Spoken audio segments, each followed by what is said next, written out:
Gary Jagno from Upload VR. Ian Hamilton. Hello. Tatiana, not going to say my last name. And I'm Kyle Riesenbeck. So we're here, man. Yeah, hopefully you guys can hear us okay. If you can't, let us know in the comments. We'll be checking them I'm like on trying to get other there. devices.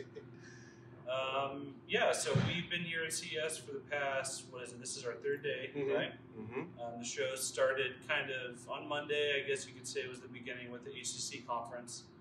And we've been on the show floor, the various different show floors. You've been doing a lot of live streaming, Kyle. Yes, yeah. And we've seen a lot of demos, a lot of headsets, a lot of controllers, gloves, eye tracking, all kinds of different stuff. And it's been a pretty interesting week, I guess I would say. Yeah. There's been a lot of micro displays, a lot of AI, some interesting robots. But in terms of the VR and AR stuff, now there was this big section in the South Hall that was kind of the majority of the VR AR stuff. What did you guys think in terms of size of that? Like, is it what you expected? Do you expect it to be bigger, smaller? I haven't actually seen that part of the show floor yet. Wait, really? Yeah, I just did the Vive demos, and then went and met with Toby to see more Vive demos. We've got the Void, more eye tracking demos. That's been the focus of my time here, is to really get a good grasp of the benefits of eye tracking and when we might get that. And the short answer is I'm still trying to figure it out. The Vive Pro Eye is the big so there was Magic Leap that had some eye tracking in it, but Vive Pro Eye looks like the first VR device. It's going to be Vive VR eye tracking is integrated before you even get the device. Right, and now that uses the Toby Pro eye tracking. Yeah, so Toby had an original Vive eye tracker, and then so this is the Vive Pro with the eye tracker sort of built into the device before you get it. The thing is, it's going to be Cosmos with an exclamation point. Right, so all we're going to do is just talk about Cosmos the whole time. Right. Is that what we want to do? Well, so that's Cosmos. I mean, like, that's all people are going to want, right? But they didn't give us any hands-on time with it. Nothing. Not we only were not allowed to touch did it at all. they not give us hands-on time, but they didn't tell us anything about the lenses, about the resolution, about the power, about the specs of the PC you need, about what content will be on it, about when it comes out, about the price. We don't know any of that. Nothing. All we know is what the outer casing looks like, and it will be a tethered PC headset at launch. That's all we know. What can we talk about, though, in terms of like pure aesthetics and the way it would fit on the head and the hand controllers? I can tell you right now that Oculus should be flattered by the design of those controllers. Yeah. They look just like the Quest controllers. You know what? There are other folks out there, companies that also have that similar. It loops up instead of looping down or looping out like the HTC. I think for inside-out tracking, you need it to loop over because of the camera needs to see the tracking ring. Right, it needs to have line of sight. And so that's the other thing, is the Cosmos is inside-out track, so you don't need base stations. Right.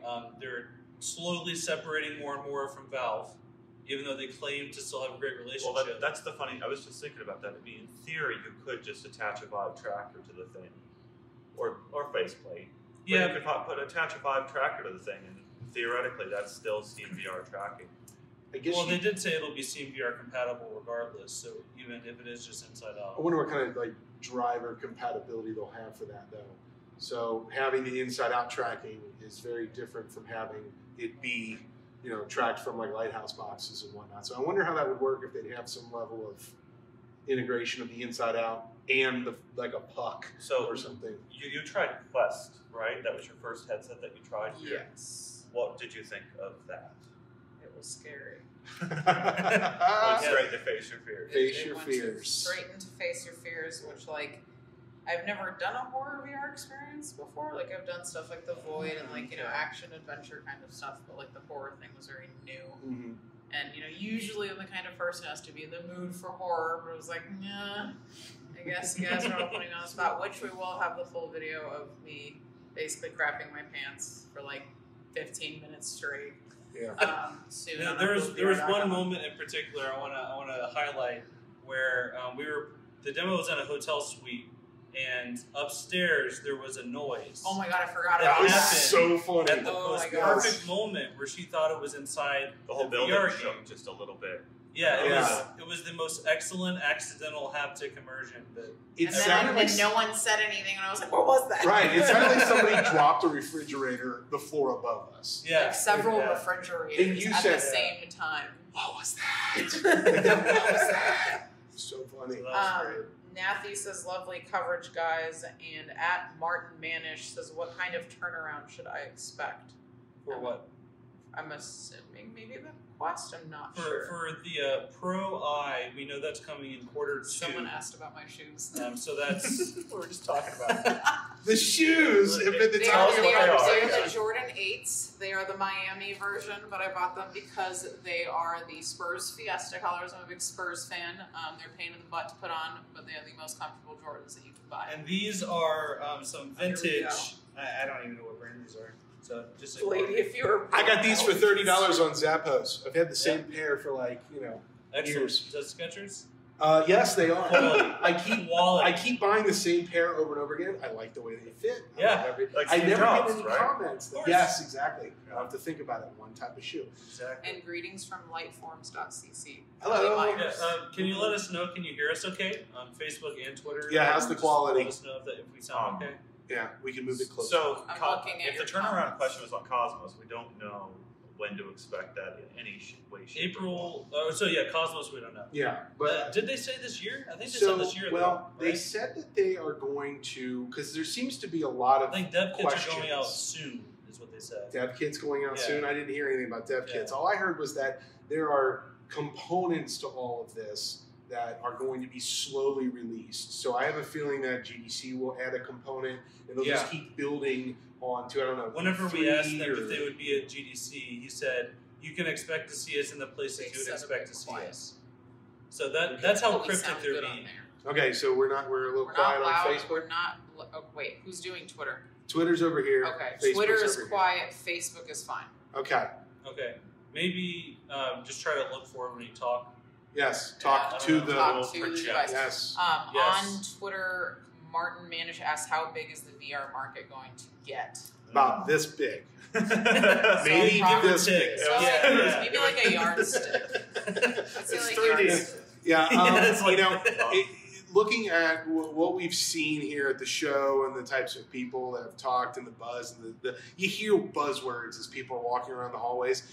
There is a lot of people who want to know where VR is going and how big it's going to get. But then there's a lot of companies that are making components. And I mentioned the micro displays earlier, and there's tracking, and there's all sorts of stuff. There's a lot of little pieces that are all coming together. And I think this, CES this year, I think showed that there's a lot of potential for Yeah. more growth. Well, so one of the most interesting things that has been sparked right before CES started was a discussion from Mark Andreessen about the size of the market for VR versus the size of the market for AR, and it like goes in waves, which one is theorized to be larger than the other. Mhm. And right now we were just coming off a wave where AR seems like it was going to be larger than VR. It also, it depends on how you define these things. Like, if you define AR as what we currently have on ARKit and ARCore, and that market is probably several times larger than VR. Mhm. People that can But if have Pokemon Go, they can have those AR games that are on the Play Store and the App Store. Well, it's phone based. Yeah, So yeah. there's a huge So market already. Theoretically, that is larger, but I think when people think about these technologies, they don't think about that. They think about future-facing stuff. So Quest is a Mhm. $400 headset, and that has the best chance that we are aware of expanding the market size really significantly. Yeah, in a But that- true way. Like last year, Go came out, it did well. The Vive Pro Mhm. came out, people like it. The Google headsets came out, Lenovo, Windows headsets came out.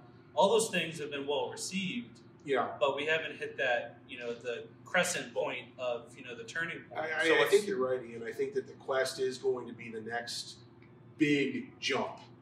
That's where it's going to come is the next big jump. Well, Someone said, Don Hopper on Facebook said, we need a good quality hybrid of AR and VR in one Yes. headset. Well, so AR hybrid's an interesting term because you could have the hybrid of both AR and VR, letting you see the world around you while you're in a virtual experience, like optionally, like a person walks into the room and now you want to talk to that person face to face, it should just fade into your virtual world. I remember Intel had that. That was one of the first things Intel showed off. Their Alloy. Alloy, yeah. And just rip. Never surfaced. And now that guy is now working at Facebook. And so the Quest, it has an AR pass-through mode. Yeah, whenever we did the Dead and Buried experience, before it started, there was that AR pass-through where I could see. It was almost like an impressionistic painting. Yeah, I almost feel like that's world. the very loosest, Yeah. most furthest at the very bottom. And they showed the possible tech demo AR at OC5 of a guy sitting in his house and having areas of his house become VR. Yeah. And that was kind of the idea that I think the commenter is getting at, where I would love to have that capability where if I'm in VR in my room, I can see my desk let me know when I'm getting too close, rather than just a guardian wall, which is not accurate. I will tell you one trend that has happened here at CES is that there are a lot of headsets that are AR, and all they are is a mirror. It's just like one of those 50-inch screens from 5 feet away or whatever. You can see through it. So it's kind of like, what was it, Epson? Moverio. The Moverio. Or R9, the ODG. Yeah, or Sony had some sort of can't remember what it's called, like eyeglass or something like that. These are things that it's projecting, and you can still see the real world, and there's an opacity level anywhere from 60% to 90% or whatever.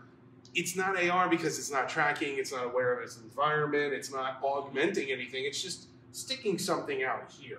Which Leonard Moskowitz on Facebook says, still some serious problems with AR. One is integrating the audio from the real world with head-tracked computed audio. The problem hasn't been solved yet. Audio, that's an interesting point. That's an interesting point. That is. Yeah. Magic Leap 1 is this $2,300 device that requires a fanny pack. And Fanny-packs are cool. I like fanny it's packs. still a bulky They really device. Like it's And not. you can't wear your glasses. Yeah, No, you gotta can't. have That's special my prescription. biggest gripe. Each person that puts it Yeah. on needs to get specially tuned for that device. Yeah. That's the state of the art in AR at the start of 2019, and I know we're like close to getting HoloLens 2. It's Yes. Yeah, ODG and Meta Meta are both does in amazing. serious trouble. They're apparently done. It looks like, unless they get bought and get a second chance at life. So it just seems like AR is a whole order of magnitude more expensive and harder to package for out in the real world use. $400 for a Quest is enough to carve out certain periods of time for certain segments of the population to really drive serious usage of that device. I think there's a reason that at OC5 they use the word console to refer to the Quest. It's kind of the same marketing tactic that a game company would make, like a PS4 or an Xbox. Like $400 is that price point where someone could walk into a store around the holidays and make that purchase for their kids or make that purchase for their family to have like a new entertainment device in their home. Right. And you don't need a computer, you don't need a phone to plug in, you don't have to sacrifice any other device in your house to use it. That's the thing. We've been talking about the idea of a PC integrated into a keyboard. Who was it that did that? Oh, I think was it Palmer did that with the Go. He His did. update on the Go. That seems like a really interesting accessory for some accessory maker out there to build as a companion piece for a device like the Quest. Oh, yeah. Because you've got 6 off hands, you've got 6 off head movements, and then you could put a whole PC into a keyboard that allows you real typing. And then using a Go virtual desktop, that could be your entire Virtual computer. desktop. If So you have a Go, you don't have virtual that. desktop on Quest with this keyboard. Yeah. It's a really interesting use case for It is. really long trips and computing on the go. People need to remember, and this is, in my opinion, is that none of this is a sprint, it's a marathon. So VR had a head start, and AR is right behind it. And as VR advances and gets to a point where it's like, market saturation will occur for VR before it'll occur for AR, because AR is always going to be a few steps back. So unless there's this huge jump of technology or some sort of merging of the two, which I could see either one of them being a potential outcome in the next 2 to 3 to 4 years. Who knows? A question from Twitter, Potential Sin asks, do you think gamer toxicity is stunting social VR experiences enough to affect growth? So that's an interesting question. Yeah. Let me circle back on that in a really roundabout way to talk about eye tracking, right? So eye tracking is really personal. It is if the software out there records all of your eye movements, it could create a profile that's attached to who you are. I was thinking about this idea of wearing shades in a virtual space, like you're putting on sunglasses and protecting your eye movements from other people. How much power should you have over how recorded your eye movements are? Well, I'm talking to you. I don't want you to know what I'm looking at. Right. I'm wondering how, to the question of toxicity, like, how much control will individuals have over the way they're represented in a virtual space? Mm-hmm. And what power are you giving everyone else by just giving away your eye movements? Another question you could ask is, do you care, or who cares if I'm looking at the floor, the ceiling, or that person's ear? Well, it's critical to our social interaction that I believe that you're interested in what I'm saying, right? Mm-hmm. So, like, if I think you're not interested, I think you're Bernie under there. I'm gonna react differently to what you're saying. Sure. But I almost kind of want that protection, right? Well, I mean, the first thing you do at a poker tournament, so you can't see, there's no tells, there's no signals, there's no, he's squinting, he's got pocket aces or something like that. You know, that's what sunglasses, it's the first thing they do. The poker analogy is a really interesting one because those people know that their involuntary eye movements can give away ruin the whole game for them. And in our virtual social spaces, we're interacting with people. So we need VR sunglasses to protect our eye tracking privacy. That's what I think. I mean, to that point, though, the question of toxicity, a lot of the reason why places like VR Chat are so overrun with people that are just offensive and trolling and harassing is because of the anonymity they have in VR. And they're not in VR, actually. A lot of those people aren't wearing headsets. It takes a lot to put on the headset, and when you're in that headset and you've done all the effort to get in with other people, you would expect not to be called names and not to be made uncomfortable. The reality of it is that's tough when you're dealing with people who are anonymous, sitting behind their keyboards, didn't go through that effort to go into a VR headset. Yeah, it's a more intimate experience. Let's consider the fact that we expect, like right now, we're 4 people, human beings who all know each other and can look at each other and make eye contact. We are having a conversation, we're having dialogue, we're streaming it to other people. If we were doing this in VR Chat, you could look like Captain Crunch, you could be Tony the Tiger, you could be Toucan Sam, and I'm sitting over here as Count Chocula. You really want cereal? I know. I kind of but I could have a voice augmented box that's changing, and then I could say VR's stupid or AR's this or that. It's a totally different world. So at OC4, I bring this up a lot. One of the best questions I ever heard asked was whether Facebook's real identity policy would allow people who are going through gender change to represent their voice the way they would prefer to be represented. So if you're originally born female and want to transition to male, and you want to make your voice change to make it sound more with that gender that you're changing to, does Facebook's policies allow that representation? That's a really interesting question about the lines that Facebook's going to allow for people to express themselves the way they'd like to express. I mean, at any given time, that same tool could be used to really hurt people.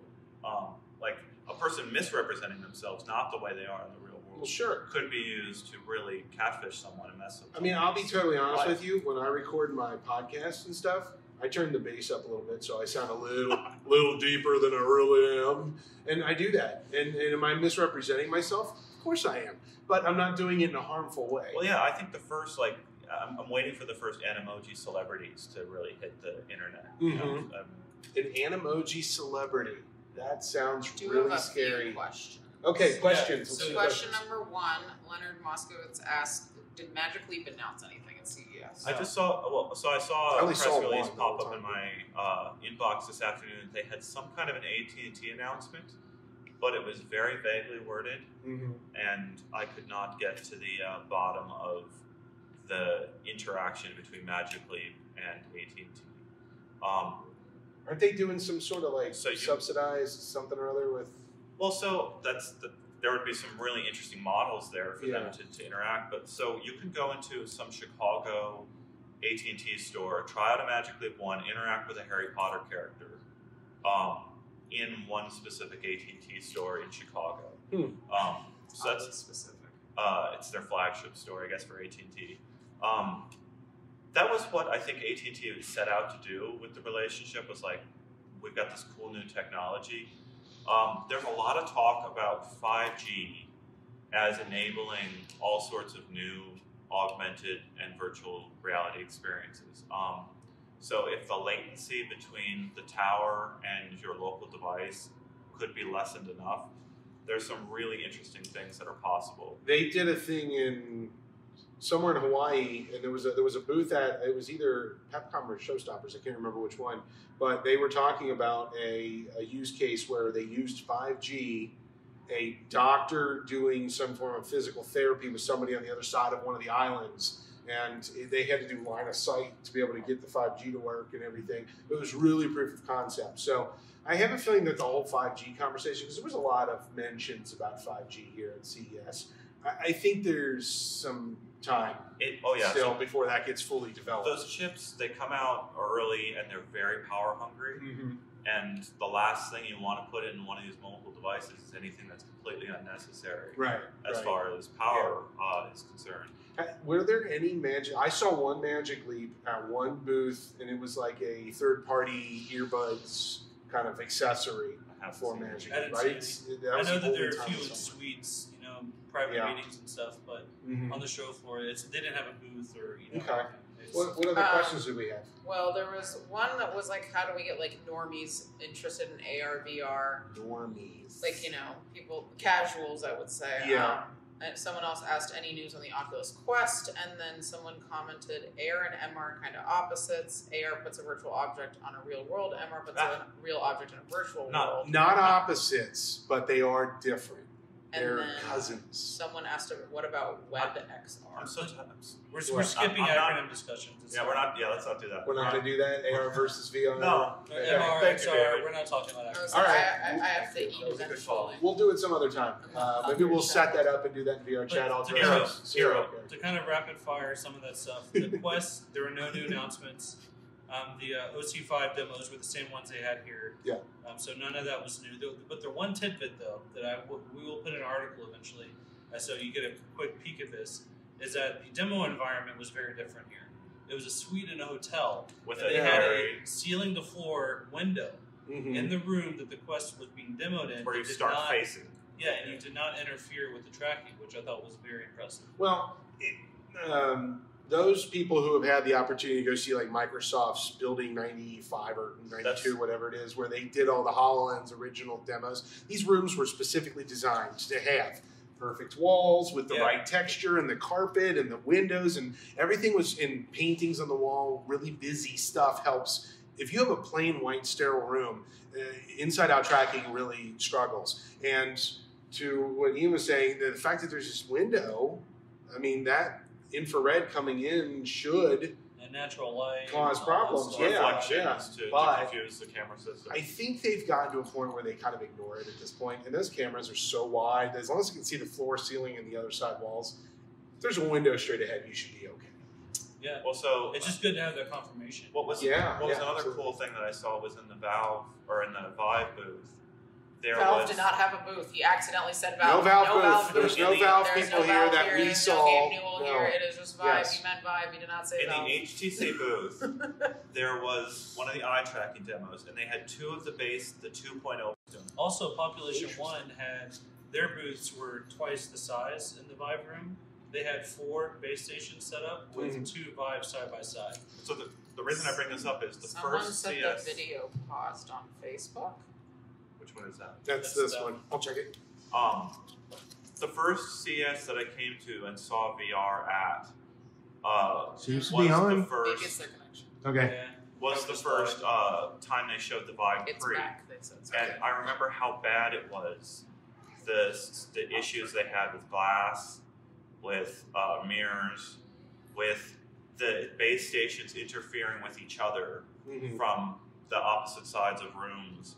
Oh, that's been a problem for a long time. But the 2.0, the point is the 2.0 stations are better. Really, these things are like beacons showing out their location, and if there's enough of them out there, like you could bathe a whole space. Do you think that it's so good that OptiTrack should be worried?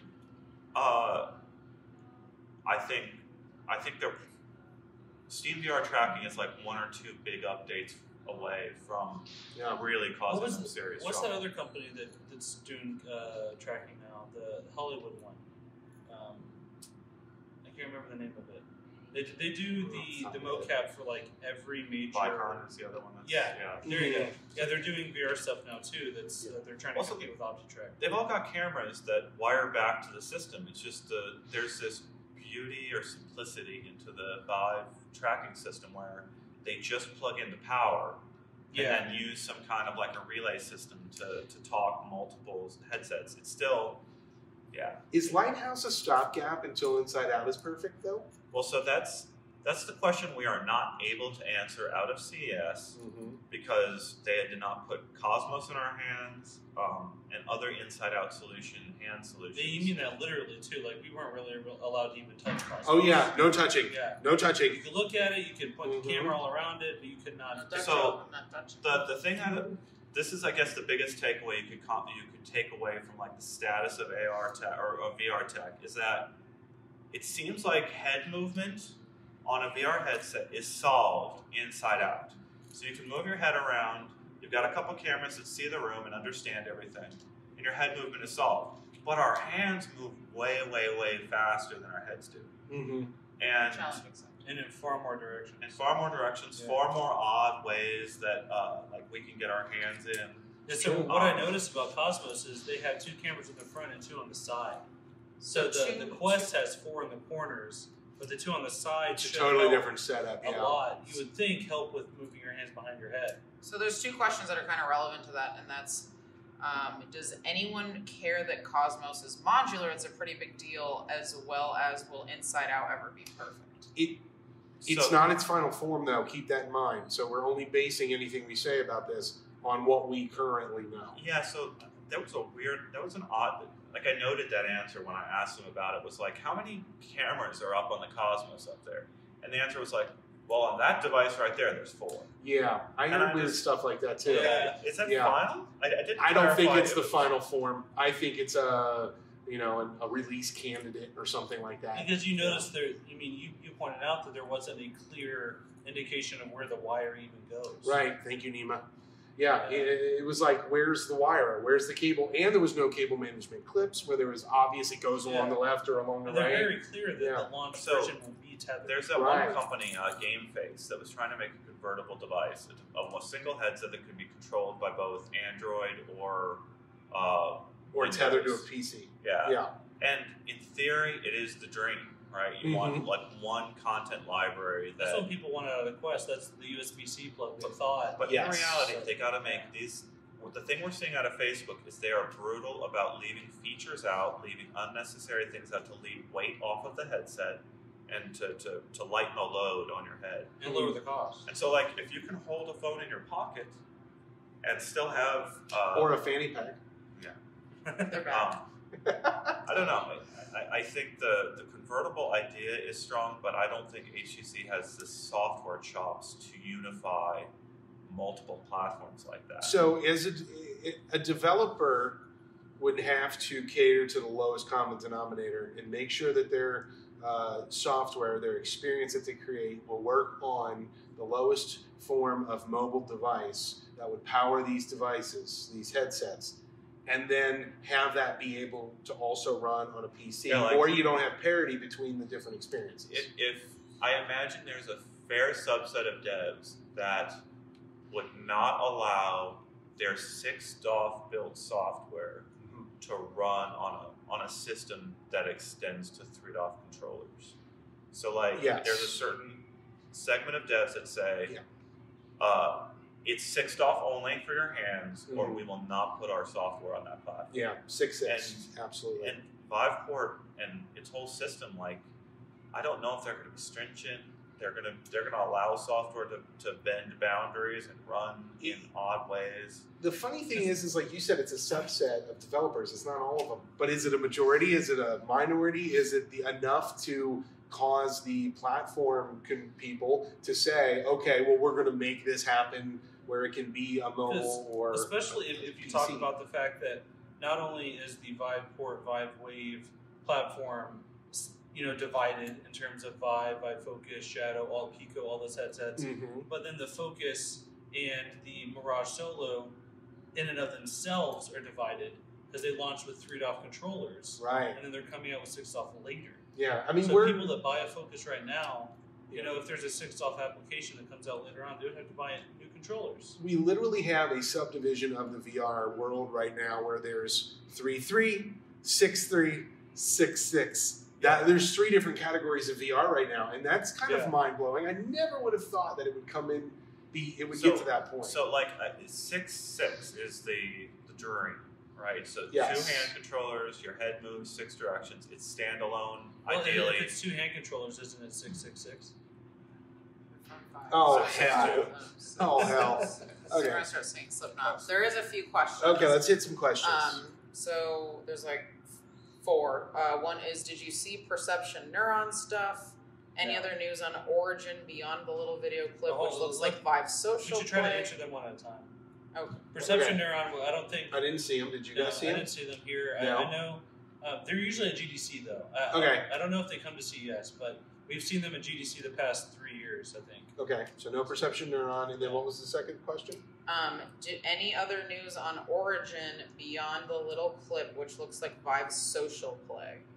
No, they didn't have a demo of Origin. No, and that video was very underwhelming for me. It was strangely delivered. Very underwhelming. The entire Vive conference was very strange. It left me with more questions than new info. Which should not be the case for product announcements. Yeah.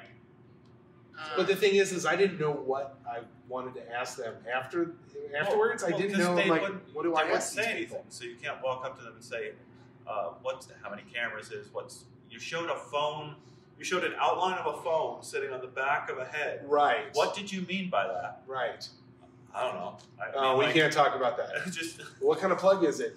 And I started throwing things at Origin is like their version of Steam Home, right? Yes. Or Oculus Home. It felt like that with the ability to have avatars and interact with multiple people. Two people. They created a new buzzword with the lens, which was just the way that you open up an app. Right. It's just their UI. Creating new words for things that don't need terminology. It's okay. It's like Metro or very Android stuff. All right, so it's better than the way that Magic Leap announced new features, right? So at Magic Leap's conference late last year, they came out and said, "Here's Magicverse." That was a thing. Magicverse? Not just the conference in general. No, they came out and said, "Magicverse. What is it? I'm asking you." And they asked the audience, "What is Magicverse?" See, if I had been there, it's a good thing I wasn't there because I would have stood up and I would have flipped the table. I got the answer right here, and just start rambling on stuff. But so they came out and actually revealed, we're going to do a headset. We're not going to tell you when. We're not going to tell you what system runs it. We're not going to tell you what apps are going to be there on launch. How much it costs. But it's going to be awesome, and here's a go. So in theory, let's talk about the dream of Cosmos. It runs on both a phone and a PC. You have one unified library. You can run anything from the Oculus Store, Steam, or VivePort. That's the ultimate thing, right? Okay, you don't have to set up any hardware in your house, and then you can run anything from the Oculus Store, Steam, or VivePort. And which headset is this? This is Cosmos, in theory. So Cosmos is going to be able to run everything off of the Oculus Store? They didn't say that, did they? But I'm just saying, in theory, that's where they're going. You're describing a headset that doesn't exist. Or didn't he say it's like the dream, the ideal situation? Did he open up with that? Yeah. I'm saying that's where I think they're heading. I think that's where they want us to believe that it's going. Well, yeah, that's why they refuse to say anything about it. I don't know. They want you to fill in the details. Okay, what's the next question? Okay, so someone asked if we tried the Qualcomm headset. I'm probably going to try it tomorrow. There's 2 really good questions here. Any progress on large room scale VR with 6DOF? Quest at with Was it PC? What were they asking specifically? Just room scale 6DoF period? Just room scale 6DoF. You'd almost have to use either backpack, laptop, or standalone. So Quest at Oculus 5 had this incredible demo, and I think they would have won all of the CES Innovation Awards if they had brought this specific demo to CES. But what it was a giant room with outlines made throughout the entire room. We should link the video at some point. But 6 players, 3 people on each side, were wearing 3 standalone headsets. So there's no wires of any kind. No cameras. No cameras except on the headsets themselves. To let these 3 people basically have a paintball game. 3v3. Yeah. Oh, it was Dead or Alive. Yeah, Dead or Buried. Dead and Buried. Dead and Buried. Dead and Buried. Sorry. Say wow. Yeah. Dead or No, alive? no. Sorry. Dead and Buried. Yeah. I tried it. Did you guys all try it? Oh yeah, That was fantastic. it blew me away. And so like that Dead and is- Buried Arena. Yes. They had, Arena. they had an optimized tracking setup there where like that was the best possible situation for the standalone tracking. Yeah. But it clearly indicated that the backpacks are probably going away. The backpacks are going away. I think it's maybe a year and a half or 2 years away. Yeah, I think it's definitely on a decline. I don't know if it's going away yet, but it's definitely on its way out. Yeah. I can imagine a world where as the technology gets more and more advanced, you might see a resurgence of the back computer because then more powerful laptops, more powerful small form factor PCs will run those 16K, big high end VR headsets that like Michael Abrash was talking about in one of his keynotes. The hardcore 240 hertz, the high end stuff. It's going to require a lot of GPU, even with foveated rendering and all of that. So, what other questions do we have? Where was it? How far are we from better clarity in VR headsets, as in 4K visual quality or even full HD? So, Varifocal. So we tried a headset that was one of the first ones I tried out this week. Was called Varifocal, VERIF, focal. But so it's not VAR, it's VER. Right, it's like true Varifocal. And so what they explained was they've got they call them Alvarez lenses moving back and forth inside of the head-mounted display, and they've also built their own eye tracking solution. So as you move your eyes, these lenses change the focus of the content that you're seeing. And so in theory, you've got a piece of paper here that you're holding out at this distance, and when you bring it up close, it should increase in clarity. Like you should be able to discern the letters that much more clearly. Mm-hmm. But current VR headset designs aren't built to increase that clarity. And so it's almost like you have your lenses as a window into a 3D world. So you're moving things inside VR and it has depth, but the clarity doesn't change because it's the screen door effect.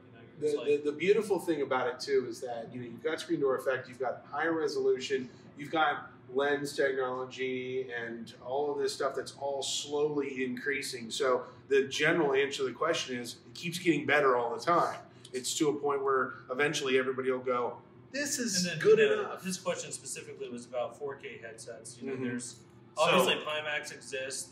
We tried out the 8K, the 5K played Beat Plus. Saber in 8K. But the problem is eye tracking is key to lowering the performance requirements required for these resolution increases. So that way, foveal tracking question mark. Foveated rendering. So that way Right. you can have a headset that has that high of resolution, but the entire thing doesn't have to be rendered at that resolution simultaneously. So one of the demos here at HTC was to show us foveated rendering. And the problem was that their demo was on extreme hardware. So they were showing a RTX 6000 or a Quadro. It was a Quadro 6000. A serious yeah. high-end NVIDIA card. Yeah. And Sounds like then a spaceship. what they were It does. doing is they were super sampling the area of the display that was directly in front of the eyeball. So your eyeballs move all around the display like this, and this region, wherever is directly in front of where your eyes are pointed, is 9 times the is rendered at 9 times the resolution and then scaled down to show you. I mean, there's still a physical limitation of the display board. So the display needs to get way more pixels for that to really matter. It's very hard to visualize. Like, the super sampling system doesn't add a whole lot of detail. You've got to have the higher res display. Well, so the higher res display only works when you've got foveated rendering like, it works, but you've got to spend another $1,000 on your graphics hardware. Well, and right now price needs to come down. Right now you do. I mean, if you look at those Quadro series, I mean, they're always a couple $1,000s, but then 2 years ago, and they're as powerful as new generation. Right. It's just that the price needs to get down to, like, I think the new 2060 is $350 or something like that, and then you've got the Rift costing $350. That's $700 all in for a great VR experience with 6DoF. Yeah. You still have to run wires around the room. So that's the drive for Facebook to possibly go inside out, because then they solve the second problem. Yeah. So now you've got a headset that's $700, inside out tracking, so there's no setup, and the all-in price is getting really low for a PC powered experience. It's just foveated rendering, in theory, will let your graphics look that much prettier while not requiring the rendering hardware inside your system to be that expensive. And so the whole package could move down. Well, look at what foveated rendering would do for the Pimax 8K. Because, I mean, when someone actually just asked about the distortion. I said we have an interview coming out. The Pimax distortion? You know, asked if they had fixed it, and I said no, it's still there. I mean, there is some distortion, and I found that there's a different type of distortion on the 5K plus. He asked that about the 8K specifically. Yeah, and then the 8K. Actually, the 8K. It's not comparable. It's different. So let's talk about XTOL. So the XTOL headset, the distortion was the display was almost like a wave. I'm not going to say anything about XTOL because I had a hard time even seeing the 3D perspective. The stereo? Yeah, the stereo. I couldn't get stereo, and I really felt like I was looking at a G1 HMD. I didn't feel like this was something that's ready for prime time. To me, I did not, I mean, it's still in development.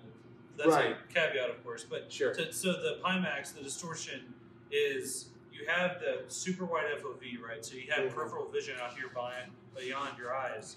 And on the edges of those lenses, that's where the distortion happens. Where it's the best way I can describe it is it feels like there's droplets of water inside your swim goggles.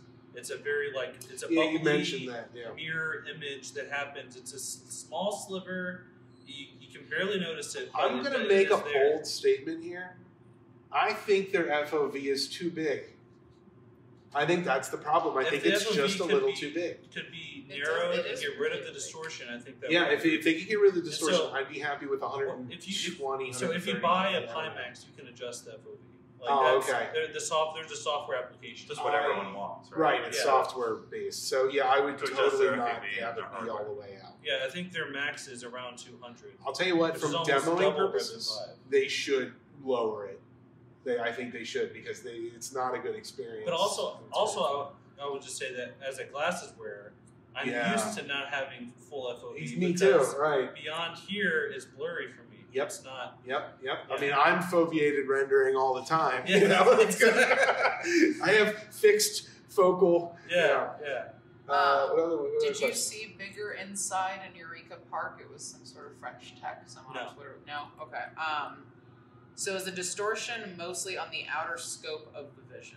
For Pimax, that's exclusively where it is. Okay. Yeah, I mean, right in the middle there, it's really good. Yeah, I mean, it does. So, could they lower the field of view with software, and it would still be a larger field of view? I believe if you yes, I believe if you buy a Pimax, you can narrow the field of view with the software, and it would be bigger than what we're used to in a Vive or a Rift or whatever. Why don't they ship it like that? Well, because people want the best that it can be. Well, I don't know, but I mean, if you there are people who have done demos and stuff and have said, that middle range is the happy medium where you want to be with that headset. I would have liked to have tried that.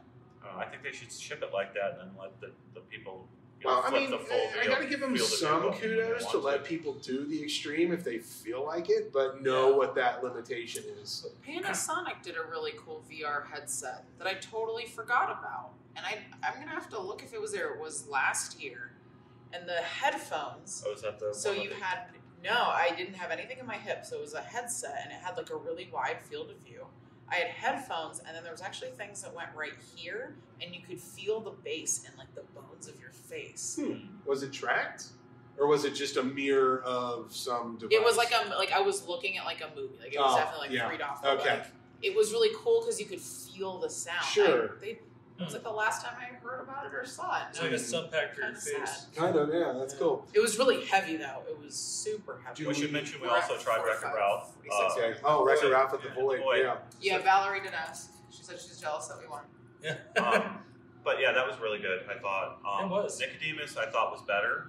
That's their horror experience. It's only showing. What I'll say is that Wreck-It Ralph and the Star Wars experiences feel like they are not only probably based on an almost identical layout, but I feel like they use the exact same peripheral gun, and the general arc of how it goes is almost identical to Star Wars. And it feels like they use Star Wars as a template to make Wreck-It Ralph, because you have the moments where you get inside of a room, you talk to a character, you touch stuff on a wall, you get a gun, you shoot stuff, you run outside, there's wind, you shoot stuff, it's over. And they're exactly like Star Wars. Their Nicodemus experience is very different. Yeah, that's why I want to try it so much. It doesn't have gun, so you're only using your hands, and then they built interactions around the fact that your hands are they give you power, but they also make you vulnerable. And We're talking power like Hadouken, or no, like you can interact with your environment. You literally can shape the world around you with your hands. I'm just saying that also makes you vulnerable, because like you've got to expose more of your body to the virtual environment to mess with. See, that was the Wreck-It Ralph at the Void. That was my first Void experience, and I was really excited, and I was waiting to be disappointed. And I totally wasn't. I mean, it was really neat. I was really happy at the end of it. I took it off, and I'm like, okay, let's go. Now I wished we had done the Star Wars one, too. I think the coolest thing that you can say about the Void is that they have full tracking for all 4 people. Yeah. And the Leap Motion not only lets you see your hands, but it lets you see everyone else's hands. I will say that's the one thing that I don't like about it, is Leap Motion's not adequate. You know, I'm going like this with my hands, I don't know why, and I didn't see them. You know. Yeah, that's because it's so. For those unaware, Leap Motion is a little sensor on headsets. It's like only tracks what it can see. So you move your hands like in an odd space, and your hands disappear. But like when it works, you'd hold your hands out in front of you, and you could move your fingers like wider and smaller, and you can see the fingers of your virtual character. The distance between the fingers would shift realistically. It's just if you turned your head away or went in the wrong direction, your hands would disappear. Yeah, Dawn says the Void is legit, but definitely needs better hand tracking. So that's why Nicodemus is interesting to me, because you never, when you hold the gun, that interferes with the hand tracking. So it has to decide when are you holding the gun, and that the gun should be tracked by the cameras overhead. And when are you holding you just got your hands out, and it should just be tracked by I didn't try to hold the hand, the gun in one hand, and then my hand, and see. I didn't try that, and now I'm going to have to do that next time I do the Void, is to try, and then can I switch hands, and then the other one will pop up, and I didn't do that. So I was trying not to spoil this experience, but I've got to explain it here, where in the Void Nicodemus experience, they have a part where you put your hand on a metal plate that's in the experience, and then a virtual character comes out and scares you and interacts with your hand.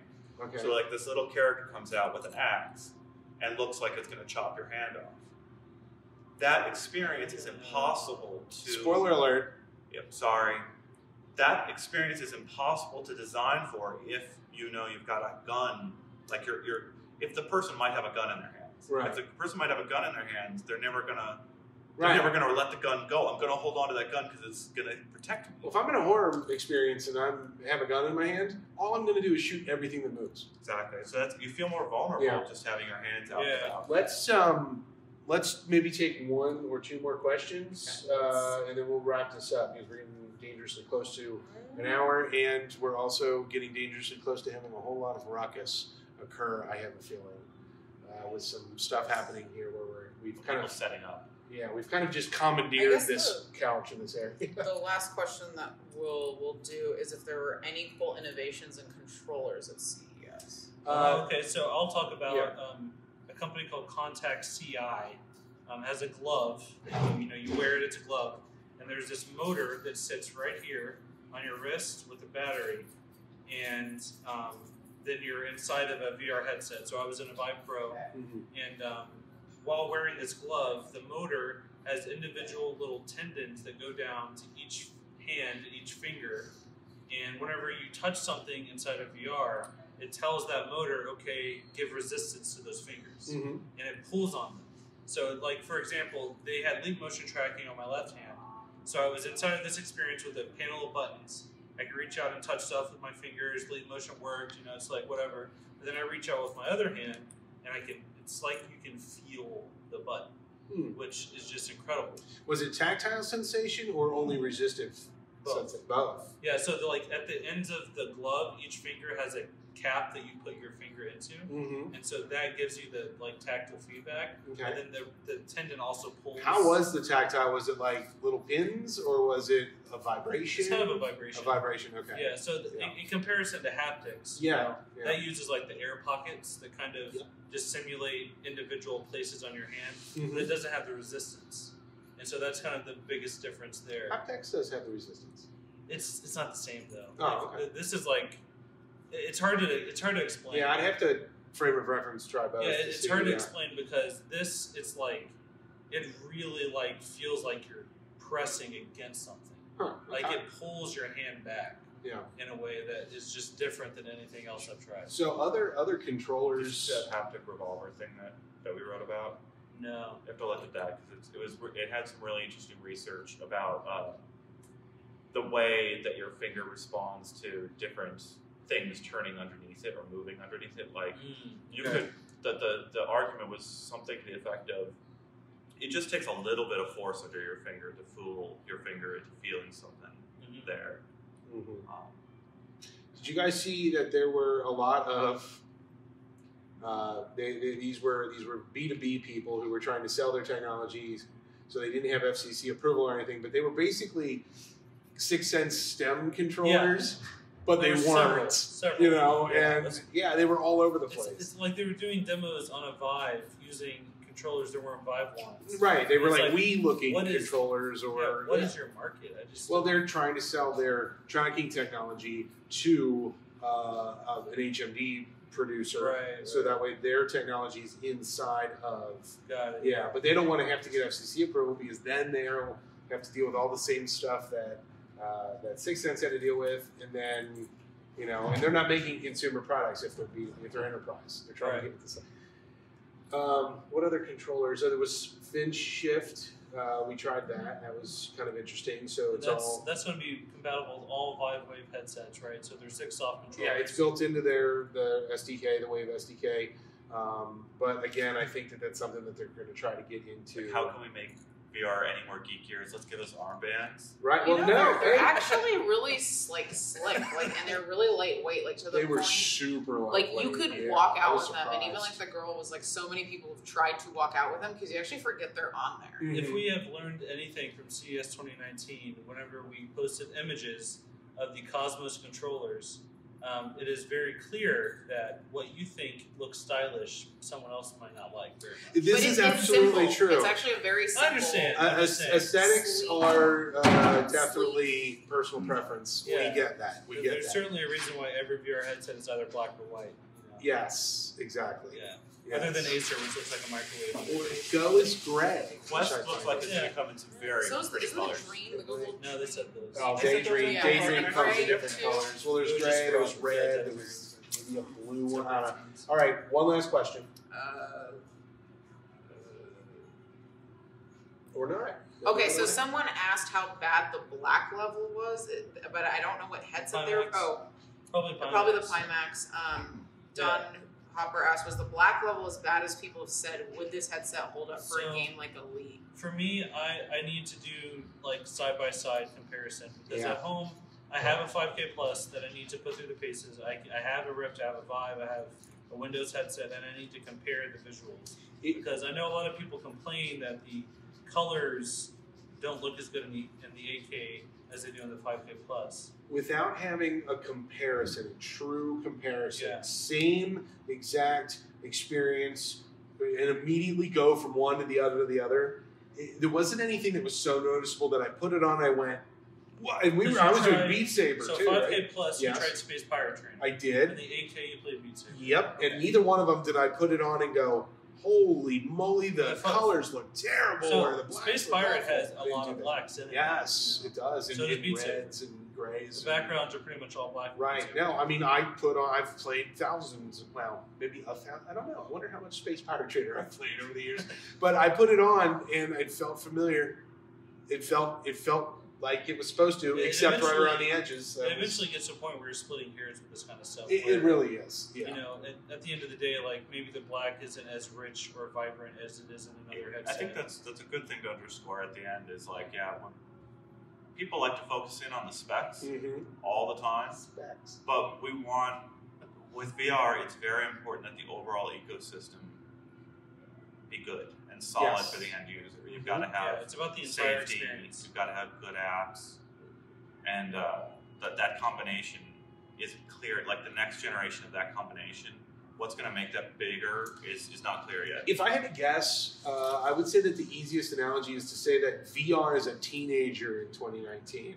It's kind of confused. It knows it wants to do something, and it's trying to figure out its life and its meaning and where it's going to go next. And so I'm hoping that this puberty that VR is going to go through this year, that everything comes out really, developed at the end. That's my takeaway.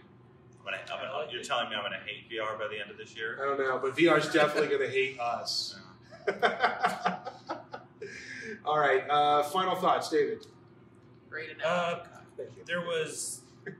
There wasn't as much stuff that really surprised me as years past. I don't think there was as much, impressive new things, which is fine. I don't think that's such a big deal. But the biggest thing for me is coming into CES, I was thinking Oculus Quest would be the thing that I enjoyed the most because I loved it at OC5. And having tried it again, I can say that after even all the new headsets and new technology, Oculus Quest was still the thing I enjoyed most at CES. I tried the Pro Eye, I tried gloves, I tried... Yeah, it was just in a suite in a different hotel, and it was still my favorite thing. Even better than the Pimax controllers? Oh, yeah. I did like that. Yeah, the Pimax controllers that I got to hold. We Yeah, how was the posted a performance, gallery though? on Twitter. Oh, The I was performance. able to move my arm around. You were able to move your hand and arm around? There Yeah. was no latency between my brain and my arm. I just Zero like how it latency. was like, Yeah, it was amazing. Yeah. All right. Ian. Echoing those thoughts, I agree. Quest is still the thing that most impresses me, excites me for the future of VR. I think what we hit was the divorce of HTC and Valve. That neither HTC or Valve want to say or admit that it's over, but I really think it is. I feel like they're going through a separation period, trial separation. Yeah, I don't Sorry, think it's a divorce was too divorce. strong. I don't think it's a They divorce. haven't Yeah. filed It's a for trial paperwork. separation. I think there's a lot of awkward, silent dinners Yeah, where they just kind of sit there and and they feel like they need to put on a good face for the kids, but Exactly. at the end of the day, yeah. they're not happy. But hey, but it could go either way, kids. And just to be clear, the reason we're saying that is because Mom and Dad are going Valve to is stay working- friends too. Valve is working on its own headset. Yeah. They have Steam VR tracking, the base stations, all that is Valve. Mm-hmm. And you have HTC, which has the Vive and the Vive Pro, which use that tracking. But now the Cosmos and Vive Focus are inside out. They don't use that tracking anymore. Apparently. Right. Yeah. Look, we just don't.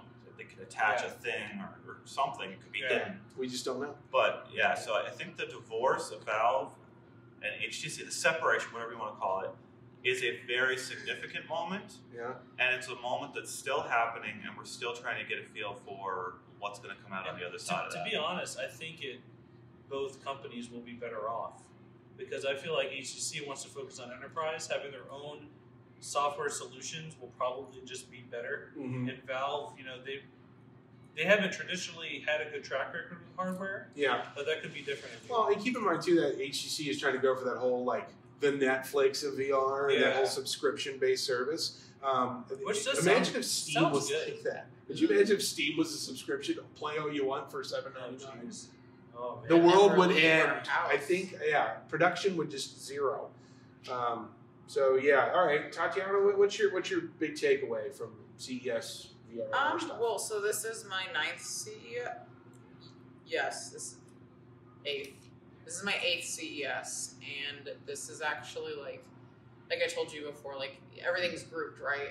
And things are always, in different places, and this is the first time I got lost. This is the first time I've actually seen VR and AR in the front. Like, that's actually prime real estate right there in the front in the South Hall. The South Hall. That's a good point. Sorry, it's usually like That's a good point. shoved in the back. If you come through the front doors at the South Hall, It was the main like entrance, right there. It was VR. right there. A lot of Yeah, signage I too. think that's A lot of huge. signage. That's And a that- good I've point. been in that area before. That's a very good point. But it's Say South Hall. Where do you mean?